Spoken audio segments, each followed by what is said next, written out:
Good day po muli, teeth and gums, sign and symptoms. Ang topic po natin ay receding gums. Receding gums. The most common cause of receding gums is qi and blood deficiency. Receding gums may also be caused by stomach fire or kidney yin deficiency with empty heat. Receding gums may be due to a general deficiency of qi and blood, stomach, heat, or kidney yin deficiency with empty heat. It should be noted that loose teeth is a prominent symptom of kidney deficiency patterns. However, teeth become loose generally because of gum disease. It can therefore be assumed that the kidneys influence also the gums. Deficiency of qi and blood.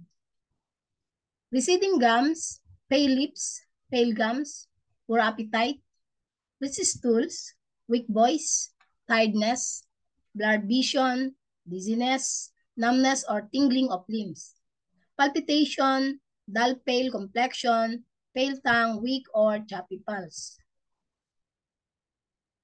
Stomach fire, receding gums, red gums, mouth ulcers, bleeding gums, foul breath, burning epigastric pain, intense thirst with a desire to drink cold liquids.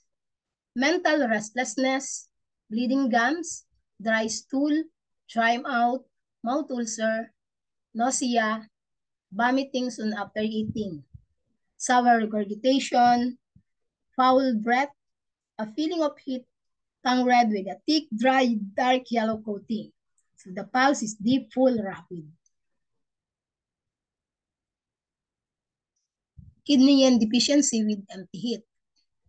Receding gums, bleeding gums, dizziness, tinnitus, vertigo, poor memory, deafness, night sweating, dry mouth at night, pipe bomb heat, a feeling of heat in the evening, malar plus, menopausal hot flashes, thirst with a desire to sip fluids, lower back ache, ache in bones, nocturnal emission with dreams, constipation, dark scanty urine, infertility, premature ejaculation, tiredness, depression, anxiety, insomnia, excessive menstrual bleeding, red tongue without coating and bloating, empty, and rapid pulse.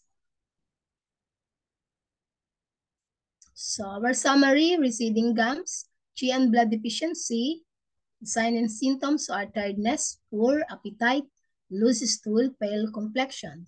In stomach heat, receding and inflamed gums, thirst, red face, feeling of heat. In kidney deficiency with empty heat, receding gums, dizziness, tinnitus, malar flash, night sweating. Clinical note, remember, apart from the stomach, the kidney also influences the gums. Loose teeth are a sign associated with a kidney deficiency in Chinese medicine, but it became loose as a result of gum disease. Gums inspection. Color. If red, description read moist, Shen, indication normal. If deep red with swelling, indication exists heat in the yang ming.